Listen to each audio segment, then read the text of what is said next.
What's up, viewers? Welcome to a special segment of Unbiased Boxing with Lobo. You know who I am already. I am El Lobo. Got my special guest with me, Richard. We're going to talk. This will be the first episode we have called Table Discussion. So we're going to talk about different topics throughout the sport of boxing. Today's topic, probably the most argued subject in the sport of boxing, we're going to talk about our pound for pound. So before I get off into that, I'm gonna discuss the reason for the pound for pound, which is this man right here, Sugar Ray Robinson. He's the reason why pound for pound. You see the camera? Yeah. All right. He's the reason why we had pound for pound lists from the 1940s to the 1960s. He dominated in 4 different weight classes, from lightweight, welterweight, middleweight, and light heavyweight. Outstanding fighter. We'll get off into him later when we do a segment called Best Ever. So Yeah, moving forward, absolutely. we'll jump into it. So Richard, pound for pound, give me your top 10. Okay, yeah. Okay, so for my top 10, which is very disputed, everybody has their own, Yeah. obviously. My number one, obviously, is going to be Terrence Crawford. Has to be 3 division champ, undisputed at 140, trying to go for one more at undisputed at 147 against Errol Spence. Hopefully, we can get that fight in October. Fair enough. Number two, I have Usyk. He's a 2 division champ, cruiserweight undisputed champ Yeah. at 195. Hmm. And almost undisputed at heavyweight. He just needs one more belt, which is Tyson Fury, which he retired. So we'll see if he gets a shot at that title. He's not retiring. You don't think he's retiring? He don't even believe what he be saying sometimes, man. Yeah. Well, if that's the case, and I don't have him, I would have him in my top 10, but he retired, so I don't have him in there right now. Okay. So Usyk is number two.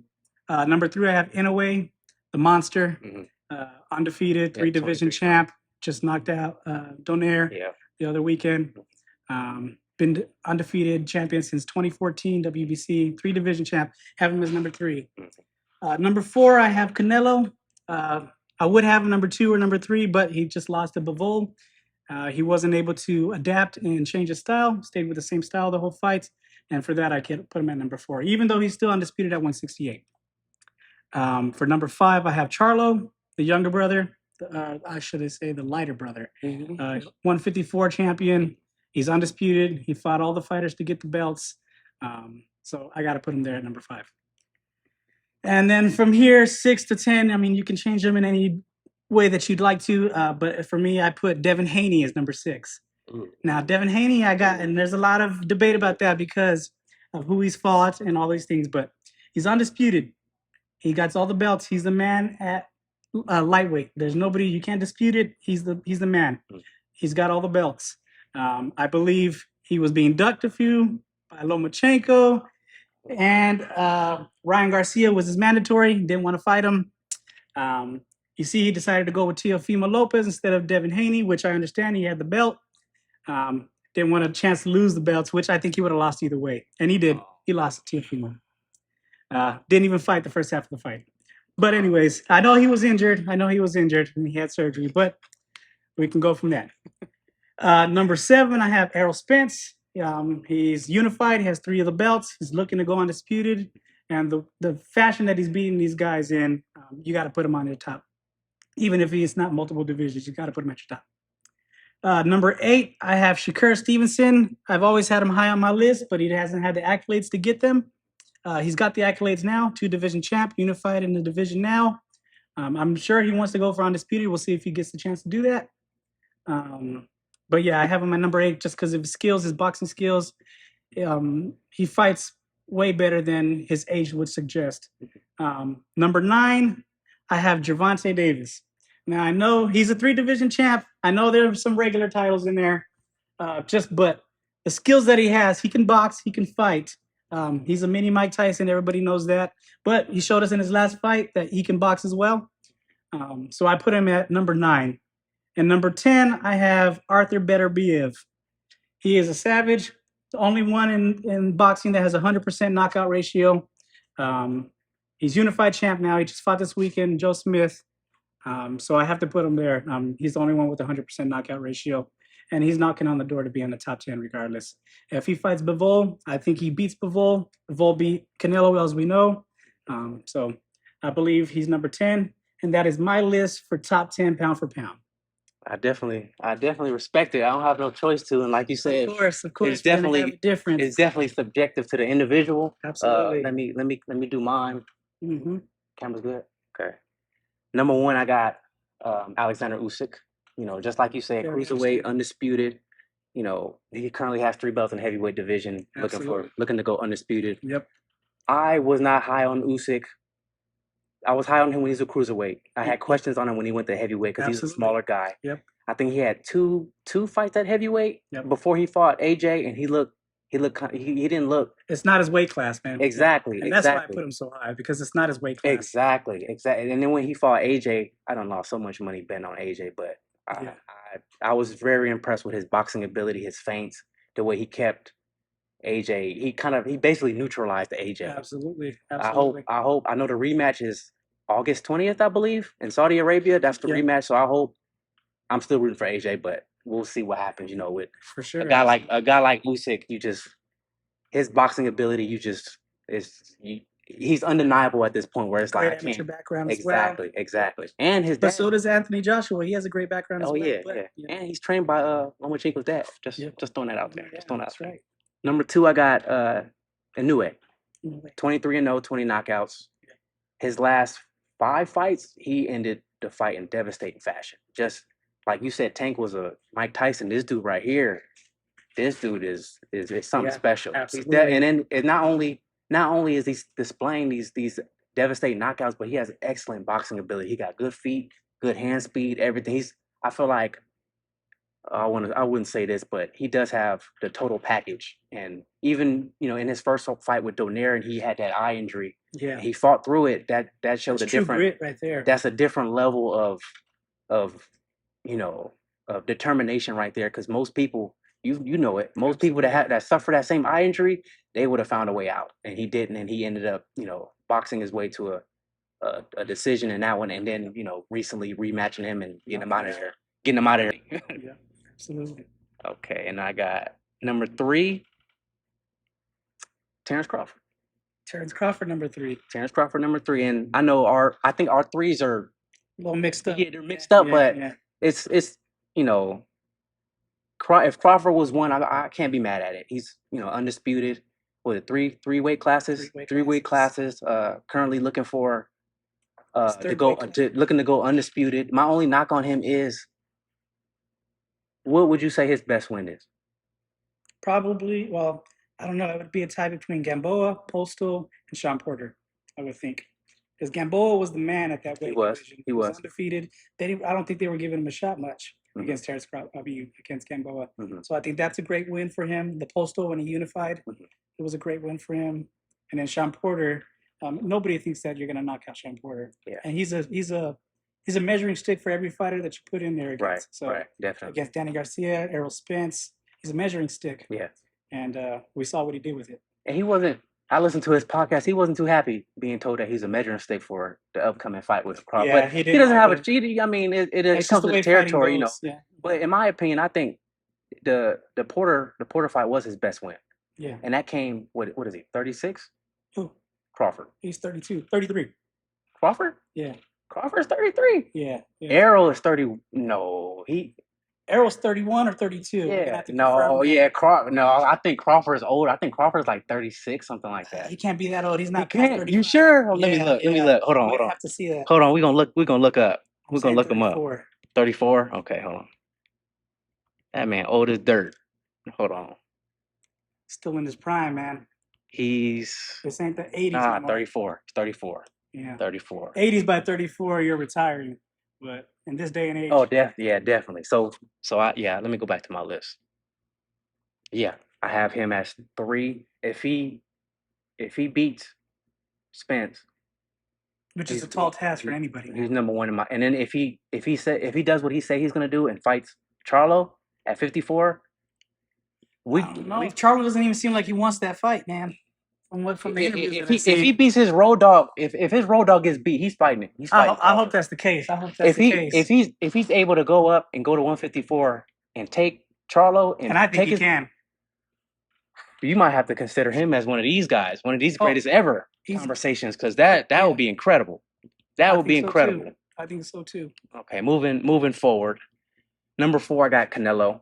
Yeah, I think we got the same one for number 4. So He's still currently actively has the best resume in the sport of boxing. If you look back on him, he turned pro at 15. right. When he fought Mayweather, which was his first loss, he already had 44 wins, something like that. He Yeah, already, his just because he lost to Bivol, that doesn't take away all of his accomplishments. Absolutely. Like people sleep like he wasn't that dude. No. You know what I'm saying? So Yeah, absolutely. I just think I hear, like you said it before in the past where he had the wrong game plan. He might have dude might have been just too big. And that's the thing. Maybe that's and that's what happens when you're trying to be great, move up in a weight class that you're not supposed to be in. But Usyk did it, and he beat the guy. Yeah. Canelo could have found a way to do it. Do you think if they have a rematch, do you think it'll be any different? I think it'll be closer, Uh-huh. but I don't think Canelo's going to beat him. No? I think it's just the size is too much, man. Because I know you said that he had one game plan. If he has a different game plan to how he approaches it, maybe. I mean, there's it's Canelo. There's always going to be a maybe. You can't knock him out. Yeah. He definitely has an opportunity and a chance, especially since he fought him once. Right. You know his style. But if Bivol changes his style, or if Canelo tries to change his style and makes himself more easily hit, he respects Bivol's punch. You could tell. Okay. So we'll see what happens. I still believe Bivol will win the rematch. Will it be? Oh, you said it'll be closer. And that's why he's fighting Triple G first instead of. He got to get his confidence back up. Which is still going to be a hard fight for him. Yeah. Even with my guy being 40 years old. Yeah, exactly. Okay. That was the last thing to go. Yeah, definitely. Number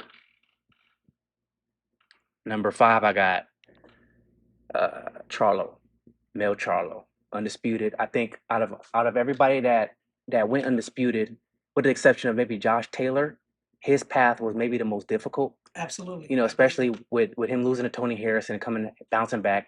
I thought he won. I thought he beat Tony the first fight. Really? Yeah, I thought Well, I think he was watching the fight real time because I remember I was watching the fight with my folks and just the momentum was in Charlo's face. I didn't when the fight was over, I didn't have any doubt that he won. But when he lost, it was like, nah. And then when I rewatched it, it was closer. It was closer than it looked watching it real time. But I still felt that he kind of edged it. Yeah, and it depends on what you're looking at. I mean, some like the aggressor, some like the boxer. Right. And he was pressing most time, and Tony Harrison was doing exactly. So depends on what you like. Exactly. And then you look at after the fight, you see both of their energy. You could tell, like after a fight, you could tell if you lost or won.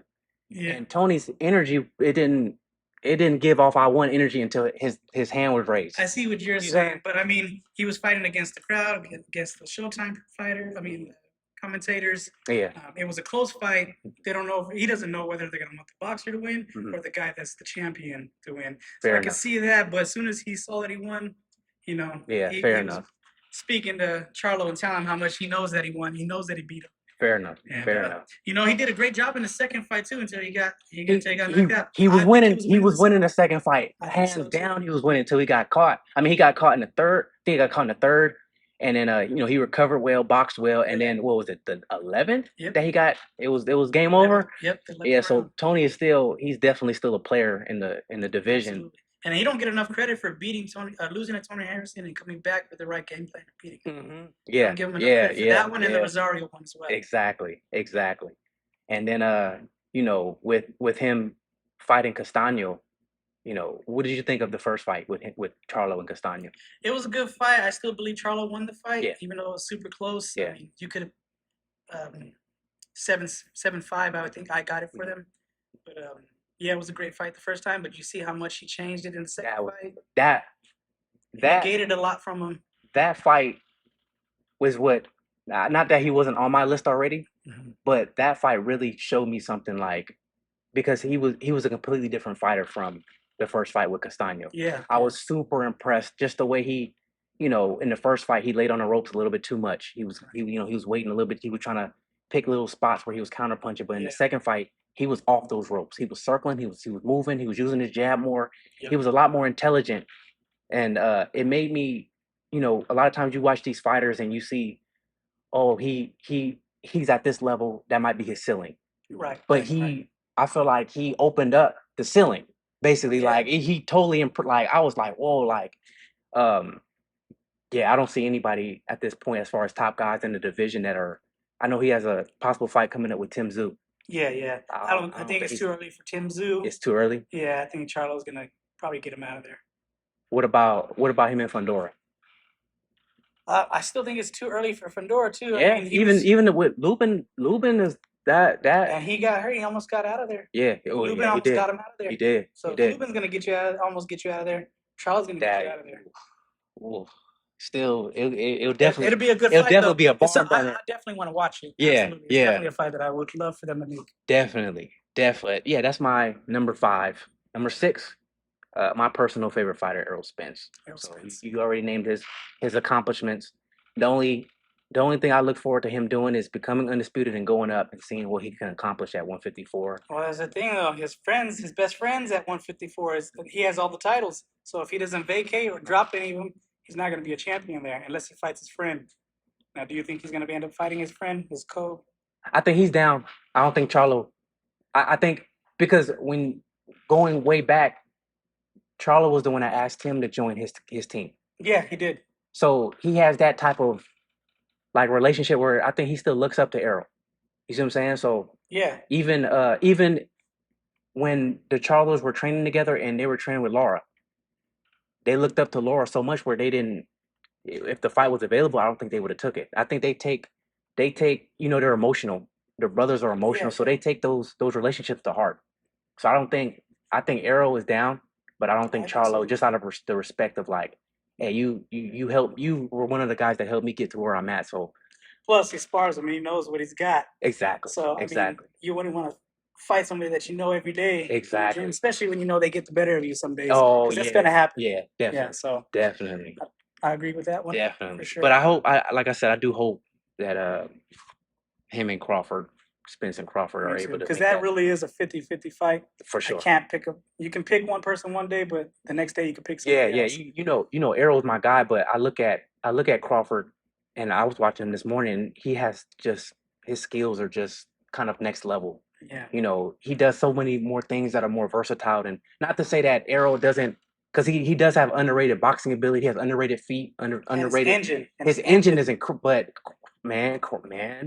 And I think I've heard that we haven't seen Arrow's peak because of the injury, because of him coming back off a long layoff. Crawford, I don't think we've seen the best of him necessarily either. You know, even his last fight with Crawford or with Porter, right? There was a point in that fight where he was making it look really easy. Yeah. And that's startling because nobody has it easy against Porter. Right. That definitely says something, and we can make the, Porter was already on his way out, blase, but the fact of the matter remains that's still a dangerous Sean Porter. Absolutely. And he was boxing. Some people were saying that he was winning, the fight early on. So yeah, absolutely. For sure. So we hopefully by the end of the year, and then we'll be here to talk about it. Yep. Number 7, who you don't have on the list, Lomachenko. Yeah. Why do you not have Loma on your list? His last performance, but I know you said he was injured in his last performance. Oh, no, not his last performance. His last loss. Sorry, his last loss. His loss. He's lost twice already. Yeah, even though he's the first 3 division or fastest time. Yeah. 3 division, and he was number 1 for the longest time. Yeah. Lost that fight to Salido. Lost the fight to Teofimo. Yeah. The way he lost the fight to Teofimo, it's for undisputed, man. Come out the gate, you got to be ready to fight. He wasn't ready to fight till the 6th, 7th round. And then he had a chance to go to undisputed again against Devin Haney. He didn't take the fight, which I understand he was to go out there and protect his country. Mm-hmm. But you mean Kambosos? Because Kambosos had the belts at the time. At the time when he went to war, Kambosos was holding all the straps. Oh yeah, he was gonna go up there, right? Yes. Exactly. Yeah. It's because boxing is what have you done for me lately? Sport. He's had 2 good wins, Kome and Nakatani, who Teofimo struggled with him, yeah. Yeah, and Nakatani had that good win against Felix Verdejo, who I thought was until he got caught with. Kome was already knocked out and a former shell of himself, just like you're saying Sean Porter. What? I think he is. So Kome. Side note: Come's moving up to fight Pedraza. You got Pedraza? No, I got Kome in that one. No, he's a shell of himself though. Pedraza is too. But Pedraza's done better at 140 than he had. Well, he lost to Ramirez, Jose Ramirez, his last Pedraza fight. doesn't have any power. He don't. Richard Comey does. That right hand, Pedraza's been hurt multiple times in multiple fights. Yeah.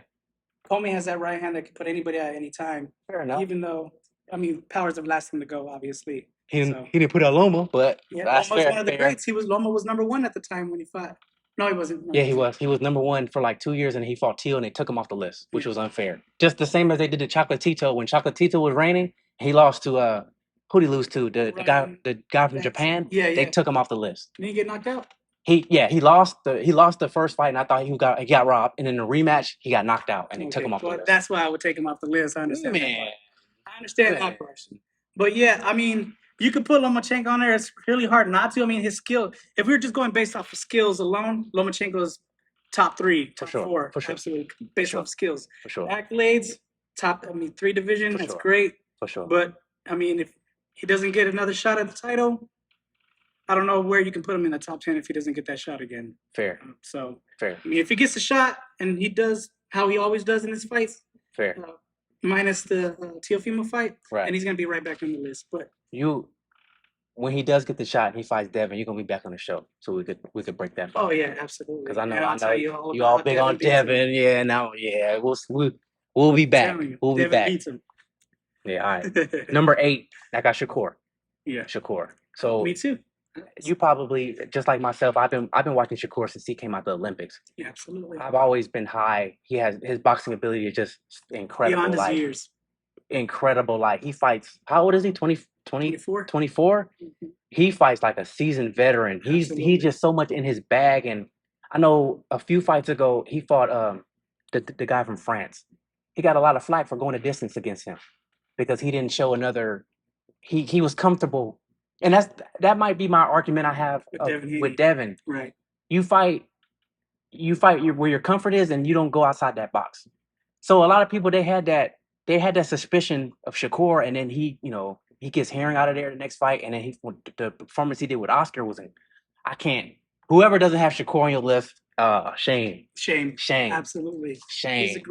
He's a great already, man, and he's gonna have Gervonta is going to be a tough test for him, but I mean, I still believe Shakur beats Gervonta when he gets there, when he gets to that division.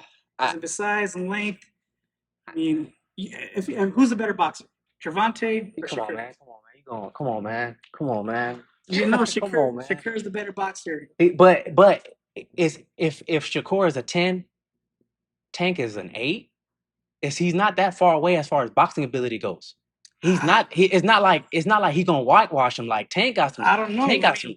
His boxing skills look great against Rolly, but that was Rolly. That was Rolly. Yeah. His boxing skills look great. Fair enough. So fair enough. When there's 2 boxers, one ends up being the boxer, one ends up being the aggressor.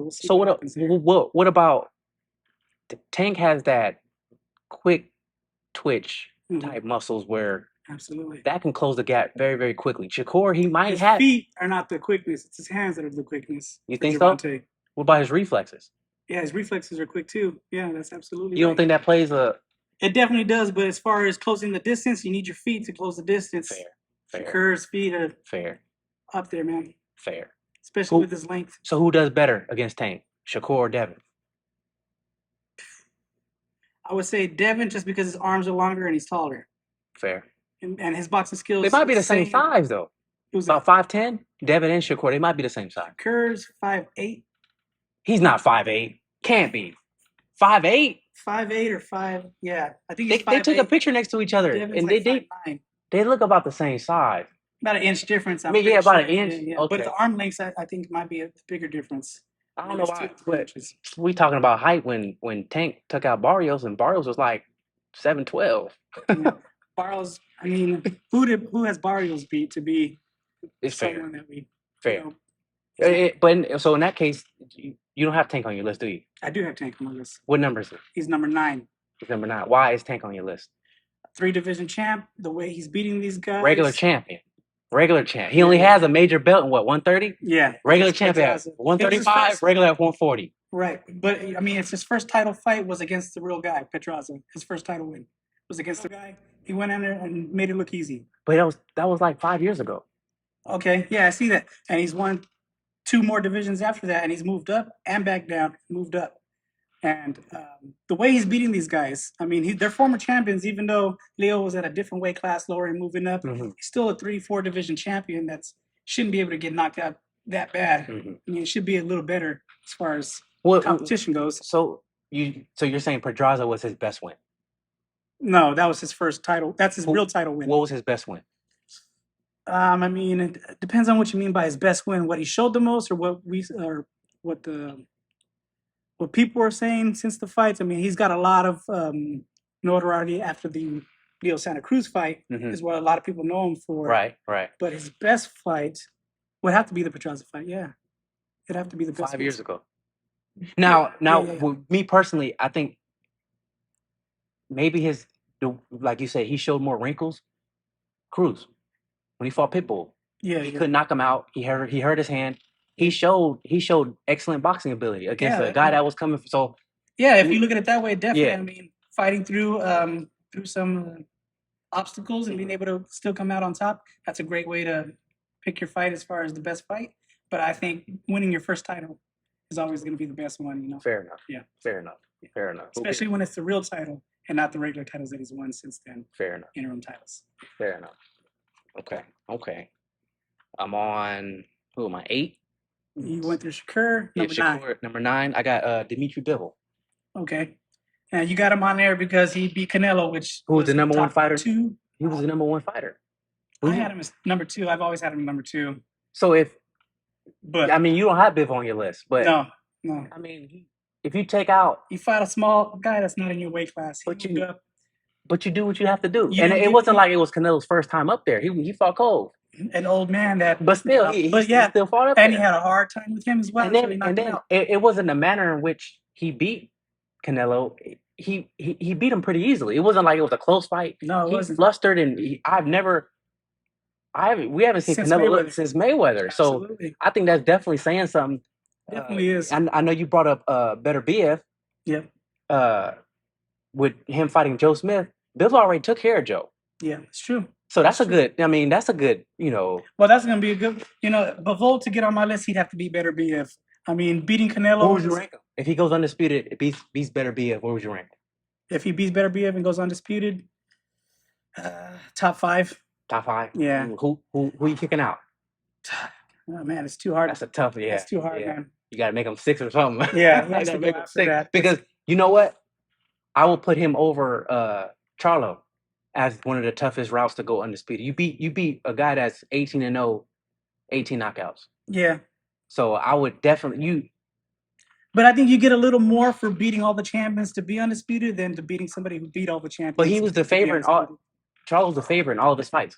Yeah. He's not going to be the favorite against Beterbiev. He would not be the favorite. So that might be saying something. That's that might be considered an upset, him beating him. Maybe not, because he does have underrated boxing skills. So maybe we'll just have to see. Have to see. I can't put him in the top 10 just because he beat a smaller fighter. I mean, everybody thinks Canelo. I mean, Canelo is a great fighter, and a lot of people think he's unbeatable. Yeah. Which Canelo showed that Mayweather showed that he's beatable. Right.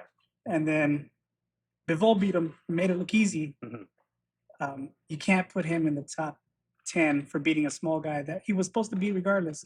Even though he was the favorite, though Canelo's the favorite, but it's because we all seen what Canelo can do. And we assumed that he can move up in size and be Superman. Because they were talking about after that going to heavyweight and cruiserweight. Yeah, I know. They was talking that talk. And people were really believing it, thinking that he had a shot to do that. I mean, that was the case, that they thought he was Superman. Yeah. You find out he's not. He's really not.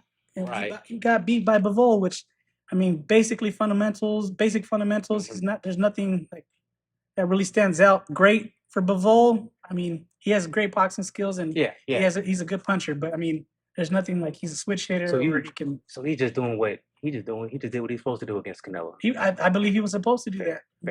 Fair. 2 divisions lower. I mean, fair. So then that means that people shouldn't knock Canelo because they shouldn't. They shouldn't knock him. For trying to be great, you shouldn't knock somebody. There we go. And then number 10 on my list, I got Stephen Fulton. Now Fulton, I didn't start watching him until like the last 3 years. Buzz about him, but when I found out he had got COVID, in 2020, yeah, and his recovery, him coming back, I was really curious to see because from what I heard about Fulton, he's one of the best athletes out of Philly. He's from Philly. People go over there. Yeah, people go to train with him, and he outworks everybody.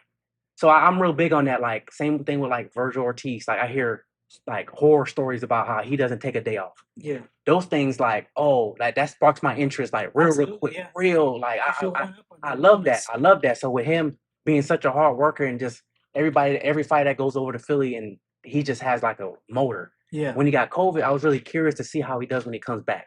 Yeah. So after COVID, he comes back, he wins the title. Then he fights Figueroa. Yeah. Barn burner.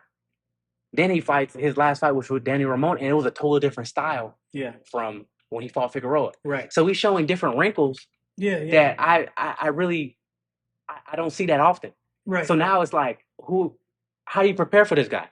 He can fight you in the pocket. He can fight you, in the phone booth, or he can just outbox you. Yeah. I love that. Yeah, I love that. And on top of that, they're talking about the next big fight between him and Inoue. If Inoue moves up, because Inoue's at 118, Fulton's at 122. If they move up, that would be one of the big fights to make in boxing. Absolutely. I don't have Fulton in there yet. Yeah. I don't believe he has enough as far as accolades go yet. Fair. When the top 10, you got to think accolades as well. But he definitely can get there. Fair. He definitely can get there for sure. Fair enough. And I have an honorable mentions list. I got a couple guys, Chocolatito, his accolades, things like that. He like I said, he lost some buzz when he got KO'd. Right. I think it was his second loss. He got KO'd. He lost a bit of steam, but he's making a comeback. I got Devin Haney. He is undisputed, so I have to respect that. I have to respect that. So he's in my honorable mention. Juan Estrada, who his last win was against Chocolatito, but that was like over a year ago. Right. He hasn't been fighting since, so I can't. You're not giving me anything to work with. You know what I'm saying? Exactly. Tyson Fury. Yeah. I don't have him in my list for the same reason you don't, because he retired. Right. But I just feel like you beat Wilder 3 times. I don't know if that makes you. I don't know if that puts you. What about the Vladimir Klitschko win? That was 2015. Yeah, but he was the man. And then he fell off. He's so inconsistent. He fought Klitschko and then he fell off like 3 years, gained all that weight. You got to beat the man to beat the man to be the man. But AJ beat the man. He retired that man, Klitschko. That man was supposed to retire before that. Before he lost. He was an old man and he got hurt. Anthony Joshua got dropped in that same fight against a 42-year-old man. And he got up and he did what he had to do. Yeah. But Tyson Fury, Vladimir Klitschko. First off, who do you think would have won before when they were both undefeated? Deontay Wilder or Anthony Joshua? Who were you going for back then? I'm a AJ. He's my favorite heavyweight. Oh, really? He's my favorite heavyweight. But I saw that as 50-50. I think AJ's boxing skills are better than Wilder's, but Wilder got that eliminator at any given point in the fight, it could be over with. Like I said, it was 50-50 to me. Okay. I would lean to AJ because I think AJ could touch him. I think he was going to be able to touch him faster. Okay. I think it was going to take some time for Wilder to get to him, but I had AJ. But like I said, I believe Deontay Wilder was going to knock him out. I mean, if Anthony early or late in the first fight, if they fought, early or late, would have been early. I think it would have been early. He only one of his fights didn't get knocked out for Deontay Wilder, and he rematched him and won, and that was against the champion Stavern. Yeah. And actually with Luis Ortiz, right? Did he? He knocked him out and knocked him out again. Okay. So you tell me Anthony Joshua would have a good time with Ortiz? And I feel like in order to beat AJ, you have to be a good boxer. Ruiz is not a good boxer. You talking about Ruiz? Yeah, he's not a good boxer. He's too. But he beat Anthony Joshua. But he got dropped. Same argument you made about who did you say that got about AJ and Klitschko? Yeah, Klitschko, the old man. Yeah. Ruiz was about to get finished in that fight too. Yeah, no, he caught him with a good shot. Yeah, that was a good shot. He messed up his equilibrium. There went. But I think. And you telling me Deontay Wilder wouldn't have messed up his equilibrium? He would have hit him on the gloves and messed up his equilibrium. If everybody knows he's trying to land that straight. Everybody knows. They can't get away from it. I don't know, man. You got to be perfect for 12 rounds. You think Anthony Joshua could be perfect for 12 rounds? He was going to get him out of there. He was going to get him out of there. He would have got him. He would have got him out, bro. Oh, man, he would have got him out of there, man. You can't just because Tyson Fury got him out, don't mean Yeah, that Anthony and that- Joshua. that's what I'm and there's the thing: Tyson Fury would beat Anthony Joshua. I can't. hands down. I can't make the argument for Wilder, AJ, because I'm thinking about all the flaws that Wilder had with Fury. So I can't. Fury's the best heavyweight there is in the past 10 years. So, I mean, you can't base man. He the looks way like he looks pancake makes batter. him look. He like pancake batter. Fair. I mean, it's fair. I mean, I can't. I don't know, man. I don't know. How tall was Dillian White? 6'5". 6'5". How tall is Wilder? 6'6". He's the same height as AJ? Yeah. How would Tyson Fury fight AJ? He wouldn't fight him the same way he fought Wilder. How would he fight him?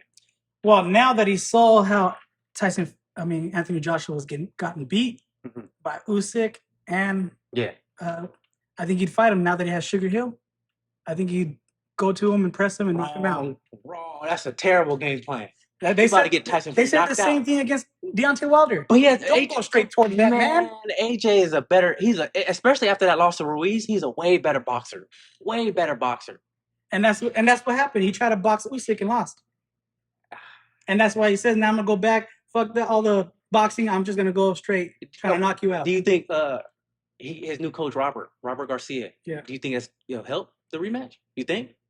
Yeah, I don't know. It depends. I mean, this is the first camp together. I mean, I don't know how much you're going to learn from when you first camp.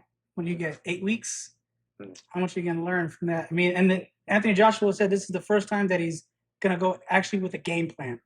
He actually said that. He's cap. That's because he came in with a game plan with Ruiz on the second fight. I don't want to hear that. Yeah, and that's true. I don't want to hear that's true. Cap. I don't want to hear that. I don't think he has what it takes to beat Tyson Fury. I don't think he's going to beat Usyk in the rematch.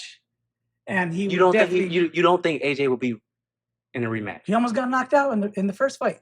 Oh, he got against a smaller fighter. But if you don't think he's going to sit down his punches a little bit more and engage with him a little bit more? I think Usyk's going to do the same thing though. Usyk was tentative. That guy's a lot bigger than me. I got to make sure, see what I can do He's first. He's still going to be tentative.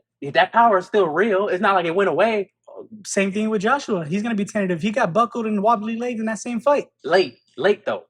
But it don't matter if it's late or early. He's going to remember that in the first round.